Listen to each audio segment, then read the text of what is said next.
आज का जो हमारा टॉपिक होने वाला है वह पॉलिटी का है, भारत का संवैधानिक विकास, है ना। कैसे संविधान का निर्माण हुआ, किन किन लोगों ने सहयोग किया, कौन अध्यक्ष थे, कैसे मन में आया, किसके मन में आया था ना ये क्वेश्चन कि संविधान सभा का विचार सर्वप्रथम किसके मन में आया, इसी से आया था। तो ऐसे सारे तमाम क्वेश्चंस को हम लोग देखेंगे। बिना वक्त गवाए हुए मैं वीडियो को शुरू करता हूं दोस्तों। सबसे पहला क्वेश्चन हम ले लेते हैं। देखिए पहला क्वेश्चन है, भारत की संविधान सभा गठित करने का आधार क्या था। देखिए दोस्तों, थोड़ा सा मैं इसको स्पीड में करूंगा, है ना, थोड़ा सा इसको रैपिडली ले चलेंगे क्योंकि क्वेश्चंस इसमें बहुत ज़्यादा होंगे, है ना। तो अगर डिटेल में इसको करेंगे तो क्वेश्चन छूट जाएंगे इसलिए इसको अच्छे से थोड़ा सा फास्ट में ही हम लोग चलेंगे। सारे क्वेश्चन को समझते, ऐसा नहीं है कि क्वेश्चन को छोड़ देंगे, समझेंगे, उसमें समझौता नहीं करेंगे, समझते हुए हम लोग चलेंगे। तो चलिए शुरू करते हैं। पहला क्वेश्चन ले लेते हैं, भारत की संविधान सभा गठित करने का आधार क्या था। भारत की संविधान सभा गठित करने का आधार क्या था। ऑप्शन है भारतीय राष्ट्रीय कांग्रेस का प्रस्ताव, बी में है कैबिनेट मिशन प्लान 1946, सी में है भारतीय स्वतंत्रता अधिनियम 1947 और डी में है भारतीय डोमिनियन के प्रांतीय राज्य विधानमंडल के प्रस्ताव। तो इसका जो राइट आंसर हो जाएगा वह आपको भी पता है, कैबिनेट मिशन प्लान 1946। ठीक, दूसरा क्वेश्चन चलते हैं, भारतीय संविधान की रचना में निम्न में से किसका गंभीर प्रभाव है ना। जो भारत के संविधान सभा का गठन हुआ है तो उनमें से किसका जो है, संविधान सभा का नहीं, भारत के संविधान में, संविधान की जो रचना हुई है उसमें गंभीर प्रभाव किसका है। तो देखिए ऑप्शन है ब्रिटिश प्रभाव, संयुक्त राज्य अमेरिका का संविधान, तीसरा है आयरलैंड का संविधान, चौथा है भारत शासन अधिनियम 1935 का संविधान। तो आप लोग को पता है कि भारतीय संविधान में जो ज़्यादा प्रभाव है वह भारत शासन अधिनियम 1935। कहने का मतलब है कि बहुत सारे ऐसे पॉइंट्स हैं जो, बहुत सारे क्या, अधिकतर जो भारत शासन अधिनियम 1935 से हुबहू ले लिए गए हैं। यहाँ पर मैं ज़रा रुकना चाहूँगा। जो भारत शासन अधिनियम से जो चीज़ लिए गए हैं तो बहुत सारे लोगों ने कहा कि यह तो उधार का संविधान है, यह तो कॉपी पेस्ट संविधान है। अच्छा ये बताइए, किसी से अगर कोई अच्छी बात आप सीख रहे हैं तो क्या वो कॉपी का संविधान, क्या वो उधार हो जाएगा? नहीं ना होगा। तो ऐसे तो फिर सब कुछ उधार ही है। आप अपने शिक्षक से सीखते हैं अच्छी बातें तो फिर कहेंगे ये तो उधार का लड़का है, ऐसा संभव नहीं है ना। हम अच्छी चीज़ों को अडॉप्ट कर रहे हैं तो उसको उधार नहीं कहेंगे। बहुत सारे आलोचक ने इस बात पर कहा कि ये तो उधार का संविधान है, कहीं अमेरिका से कुछ ले लिया गया है, कहीं कनाडा से कुछ ले लिया गया है और कहीं 1935 से कुछ ले लिया गया है, कहीं आयरलैंड से ले लिया गया है, तमाम देशों से तो लिया ही गया है। तो ऐसे में इसको उधार का संविधान कह दिया गया था। लेकिन मेरे हिसाब से उधार का संविधान नहीं होना चाहिए। अपना संविधान बहुत ही खूबसूरत संविधान है, डॉक्टर भीमराव अंबेडकर जी के द्वारा तैयार किया गया है ना। तो ऐसे में इसका जो राइट आंसर हो जाएगा दोस्तों वह आप कमेंट कर दीजिए, option number B is the right answer. Bharat की संविधान सभा का संविधिक सलाहकार, मतलब संवैधानिक सलाहकार, भारतीय संविधान सभा का संवैधानिक सलाहकार अगर पूछता है कि कौन है तो आप बताएंगे। देखिए option number C, sir BN राव। ठीक, सर BN राव, तो सी हो जाएगा इसका राइट आंसर। क्या दोस्तों, सी इज द राइट आंसर, ध्यान दीजिएगा। अगले क्वेश्चन पर चलते हैं, निम्नलिखित में से भारतीय संविधान सभा के अध्यक्ष कौन था, है ना। तो ऑप्शन है आपके सामने, राजेंद्र प्रसाद, जवाहरलाल नेहरू और मोहम्मद अली जिन्ना और लाल बहादुर शास्त्री। तो आपको पता है कि जो अध्यक्ष थे, देखिए एक तो अस्थायी अध्यक्ष बने थे और एक बने थे स्थायी अध्यक्ष। तो अस्थायी जो अध्यक्ष थे वह डॉक्टर सच्चिदानंद सिन्हा जी थे, वो सबसे बुजुर्ग सदस्य थे। ठीक, अगर बात करें कि उनके अलावा जो स्थायी थे तो वह थे आपके डॉक्टर राजेंद्र प्रसाद। सच्चिदानंद सिन्हा का कहीं जिक्र नहीं है ऑप्शन में, आप देख लीजिए। तो इसका राइट आंसर जो होगा वह option number A, doctor Rajendra Prasad होगा। चलते हैं थोड़ा तेज में, है ना। आदत है मेरी कि मैं थोड़ा सा डिटेल में ले जाता हूँ ताकि आप लोग को अच्छे से समझ में आए, इसलिए मैं डिटेल में, मैं मतलब वो रटने वाला व्यवस्था नहीं करते हैं। हम सोचते हैं कि जो भी बताएं तो अच्छे से दिमाग में जाए, याद हो जाए, भले 4 क्वेश्चन कम ही बताएं लेकिन ये रहता है हमारा टारगेट कि डायरेक्ट आपके दिमाग में घुस जाए। अगला, डॉक्टर भीमराव अंबेडकर ने संविधान का हृदय और आत्मा किसे कहा है? ऑप्शन है समानता का अधिकार, शोषण के विरुद्ध अधिकार, और संवैधानिक उपचारों का अधिकार, और धर्म की स्वतंत्रता का अधिकार। तो इसमें जो राइट आंसर हो जाएगा वो ऑप्शन नंबर सी हो जाएगा, संवैधानिक उपचारों का अधिकार। अनुच्छेद 32 में इस बात का जिक्र है, तो ये भी ध्यान दीजिएगा।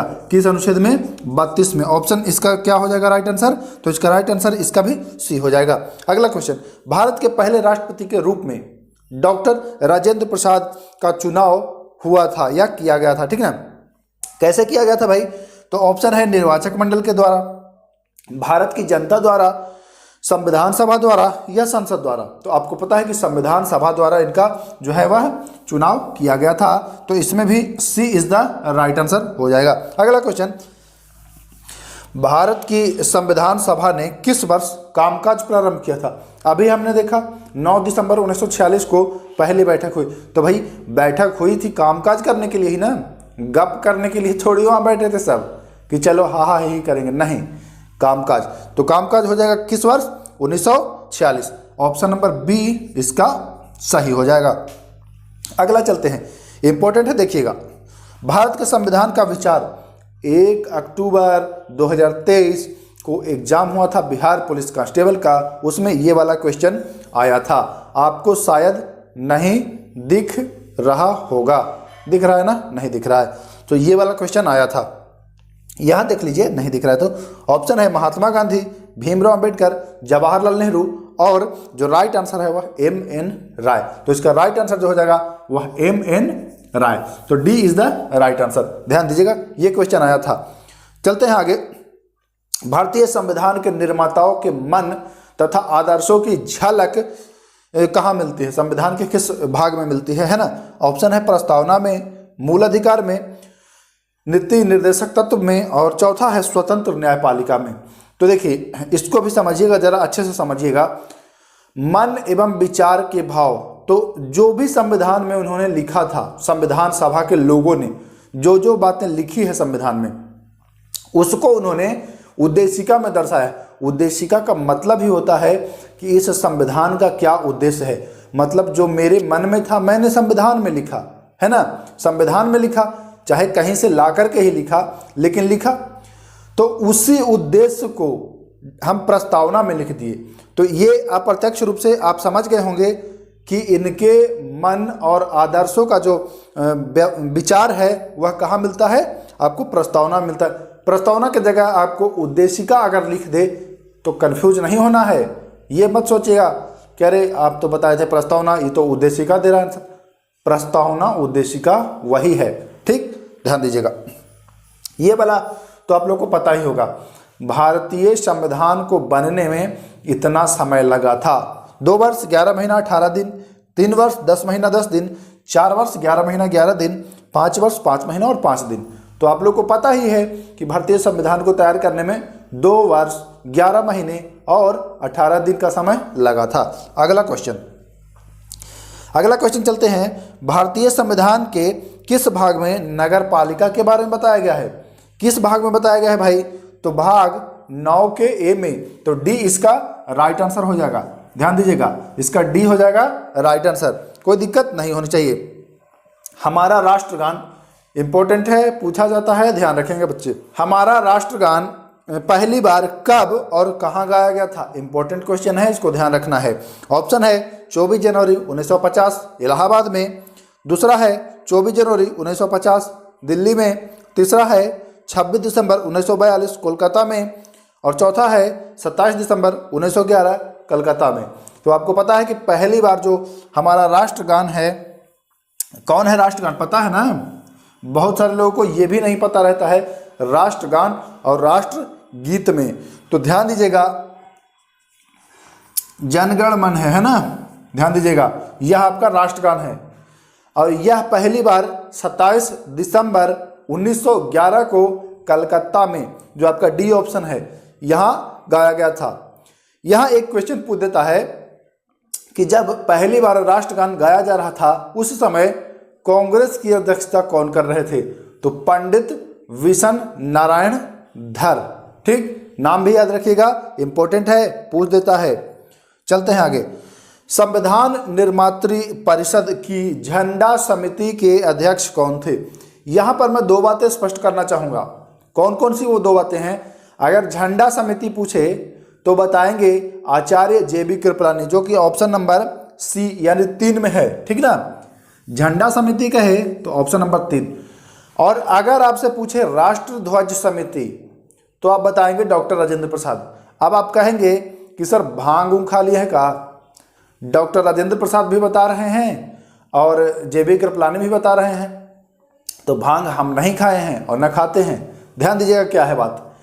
झंडा का ये मतलब नहीं है कि वो राष्ट्रध्वज ही है, झंडा तो तमाम होता है ना। तो उस समय अपना झंडा डिसाइड नहीं हुआ था कि कौन सा झंडा जो है वह राष्ट्रध्वज अपना। आपको पता है तिरंगा झंडा बनने से पहले यह किसी और डिजाइन में था, किसी और फॉर्म में था। तो उस समय जो झंडा समिति हुआ था, झंडा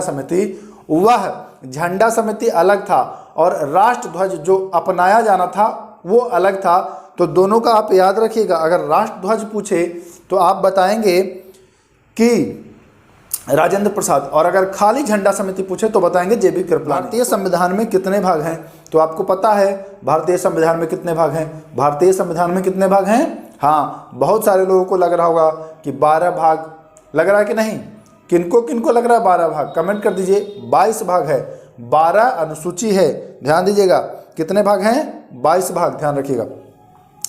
भारतीय संविधान का निर्माता किसे कहा जाता है? इंपॉर्टेंट क्वेश्चन है और इजी क्वेश्चन। भारतीय संविधान का निर्माता जो है वह भीमराव अंबेडकर को कहा जाता है, ना कि राजेंद्र प्रसाद को। ध्यान रखेंगे इस बात का। चलते हैं अगला क्वेश्चन। भारतीय संविधान का प्राधिकार स्रोत कौन है? कहने का ये मतलब है कि भारतीय संविधान को शक्ति यानी पावर कहाँ से मिलती है? तो संविधान में लिखा हुआ है हम भारत के लोग, भारत को हम ही लोग, है ना। तो शक्ति का स्रोत क्या है? तो शक्ति का जो स्रोत है वह भारत की जनता है। भारतीय संविधान को पावर यानी शक्ति कहाँ से मिलती है? तो भारतीय जनता से, ठीक। भारत के संविधान को अंगीकृत किया गया कब किया? किसने किया? देखिए, भारत की जनता ने किया क्या? भारत की संसद ने किया क्या? संविधान सभा में भारत की जनता के प्रतिनिधियों ने। अब आपको लग रहा होगा कि ये वाला सही लग रहा है, तो जी हाँ, बिल्कुल यही सही है। भारत की जनता के जो प्रतिनिधि थे उन्होंने ही इसको अंगीकृत किया। कब किया? 26 नवंबर 1949 ईस्वी को। कोई दिक्कत नहीं। चलते हैं अगला क्वेश्चन। देखिए आ ही गया। भारत का संविधान अंगीकृत हुआ और अस्तित्व में आया। ऑप्शन नंबर 1 है 26 नवंबर 1949, जनवरी 26 1950, है ना। अंगीकृत हुआ 1949 में और अस्तित्व में आया पूरी तरह से अगर लागू की बात की जाए तो 26 जनवरी 1950। कोई दिक्कत नहीं। ये वाला क्वेश्चन देखिए समझ में आ रहा है कि नहीं। भारतीय संविधान का मसौदा तैयार करने वाली जो समिति थी उसके अध्यक्ष कौन थे? इस क्वेश्चन को मैं आप लोगों के लिए छोड़ रहा हूं, इसका आप आंसर कमेंट बॉक्स में करेंगे, ठीक ना। और ये क्वेश्चन बिहार पुलिस में हो सकता है आ भी जाए, तो ध्यान रखिएगा। जब संविधान को पहली बार अपनाया गया था तब इसमें अनुच्छेदों की संख्या जो थी वह कितनी थी? ऑप्शन है 395, 415, 440 और पौने 400 यानी 375।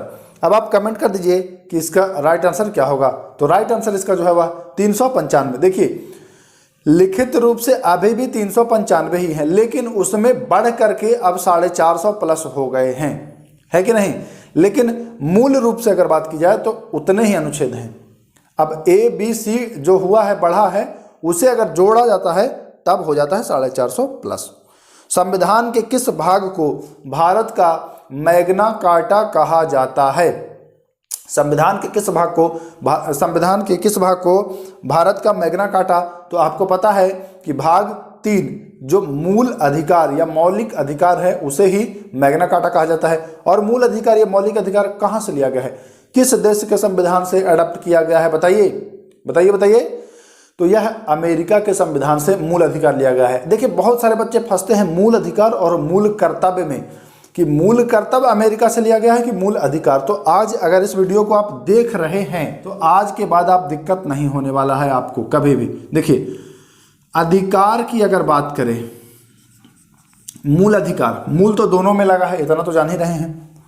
मूल अधिकार की बात करें और अगर मूल कर्तव्य की बात करें, ठीक ना, तो कैसे याद करना है, आज से अधिकार होता है और आज से अमेरिका भी होता है। ठीक, बस एक ही आपको याद रखना है, दूसरा अपने आप याद हो जाएगा, कर्तव्य रूस। ठीक ना, आज से अधिकार और आज से अमेरिका, ऐसे याद कर लीजिएगा आप, कभी नहीं भूलेंगे कि अधिकार कहाँ से लिया गया था और कर्तव्य कहाँ से लिया गया था। चलते हैं, संविधान सभा के उद्घाटन अधिवेशन की अध्यक्षता किसने की? देखिए कितना खूबसूरत क्वेश्चन है और इसको कैसे घुमाया गया है, बच्चे इसमें कैसे घूमते हैं। हाँ, संविधान सभा के उद्घाटन अधिवेशन ये पूछ रहा है, अप्रत्यक्ष रूप से यहाँ ये पूछा जा रहा है कि संविधान सभा की पहली बैठक की अध्यक्षता, भाई उद्घाटन कब होता है? जब पहली बार बैठक हो रही, वही तो उद्घाटन है। तो पहली बैठक की अध्यक्षता जो अस्थायी सदस्य थे, सॉरी अस्थायी अध्यक्ष थे, कौन थे? डॉक्टर सच्चिदानंद सिन्हा, है ना। तो देखिए ऑप्शन में है ना बी ऑप्शन, इसका बी ऑप्शन जो है वह डॉक्टर सच्चिदानंद सिन्हा, तो ध्यान रखिएगा। चलते हैं आगे, भारतीय संविधान का ब्लूप्रिंट समझा जाता है, बहुत इंपॉर्टेंट है, पूछा भी गया है।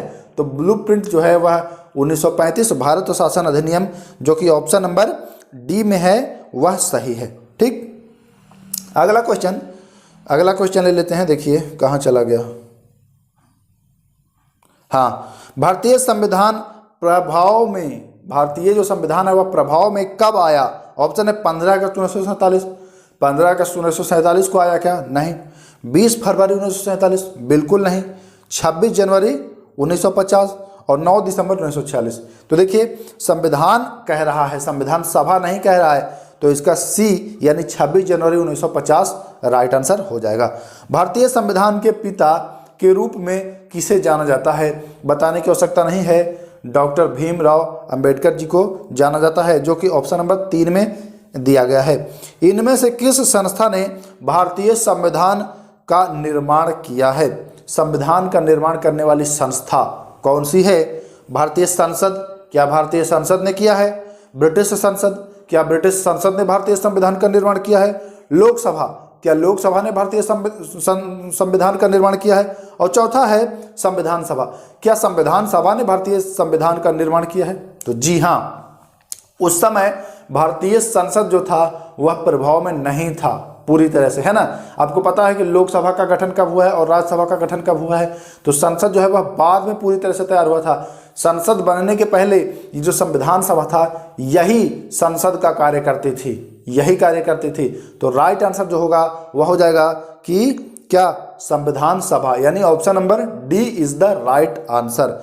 एक क्वेश्चन और ले लेते हैं, निम्नलिखित में से कौन 29 अगस्त 1947 को गठित जो प्रारूप समिति का गठन हुआ था उसके सदस्य नहीं थे? इनमें से कौन जो थे वह नहीं थे? ऑप्शन है अंबेडकर जी, दूसरा है सैयद मोहम्मद सादुल्ला जी, और तीसरा है डॉक्टर के.एम. मुंशी जी, चौथा है डॉक्टर राजेंद्र प्रसाद।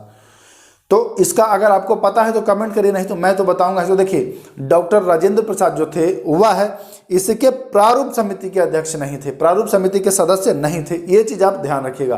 प्रारूप समिति के सदस्य नहीं थे डॉक्टर राजेंद्र प्रसाद, ध्यान रखेंगे आप। चलें अगला क्वेश्चन, संविधान सभा का अंतिम सत्र कब आयोजित किया गया था? अंतिम बैठक संविधान सभा का, बहुत इंपॉर्टेंट क्वेश्चन है दोस्तों।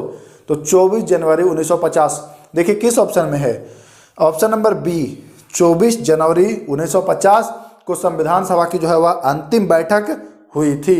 कब हुई थी? 24 जनवरी 1950 को। तो देखिए दोस्तों, इतने क्वेश्चन जो थे वह बिहार पुलिस में, क्योंकि आया था भारत का संवैधानिक विकास से एक क्वेश्चन, है ना, आया था ना, तो उसी के मद्देनजर, उसी को मद्देनजर रखते हुए मैंने सोचा कि जिस भी टॉपिक से क्वेश्चन आया है उस टॉपिक का मैं बिल्कुल पोस्टमार्टम करके रख दूंगा। बिल्कुल एक क्वेश्चन आया है तो मैं उससे बनने वाले मैक्सिमम क्वेश्चन कराऊंगा आप लोगों को, ताकि अगर आप ये वीडियो देखे हैं तो एग्जाम में अगर भारत का संवैधानिक विकास से एक भी क्वेश्चन आता है तो अब मैं ये मान के चल रहा हूं कि आप लोग छोड़ने वाले नहीं हैं। कमेंट कर दीजिए जरा, जो भी व्यक्ति लास्ट तक हैं। मैं उम्मीद कर रहा हूं कि लास्ट तक तो कम ही लोग होंगे, क्योंकि लोगों को पता है क्या चाहिए, जब आपको अच्छा चीज़ मिलता है ना तो भागना शुरू कर देते हैं। और वही बकैती वाला अगर आपको हम वीडियो देना शुरू कर दें, बकैती फालतू, तो खूब देखेंगे आप, लेकिन उससे आपका कल्याण नहीं होगा, ये आपको भी पता है और मुझे भी पता है। कल्याण आपका कैसे होगा? जो भी क्वेश्चंस बताए हैं उसको अच्छे से देख लीजिए। हाँ, एक चीज़ मैं और बता दूं, अगर इसका पीडीएफ चाहिए, सारे क्वेश्चंस आपको पीडीएफ में चाहिए तो वो आपको टेलीग्राम पर दे देंगे। लेकिन एक चीज़ आप ध्यान रखिए, पीडीएफ के फेर में रहिएगा मत। वीडियो देखिए, उसी समय जो भी हिंट के लिए नोट करिए, उतने में आप याद कर लीजिए। पीडीएफ दिमाग में आ जाता है तो ये लगता है चलो हल्का भी देखेंगे तो पीडीएफ से फिर कर लेंगे, तो ये कहीं ना कहीं आपको नुकसान कराता है। चलते हैं, फिर मिलेंगे नेक्स्ट वीडियो में। नमस्कार, जय हिंद।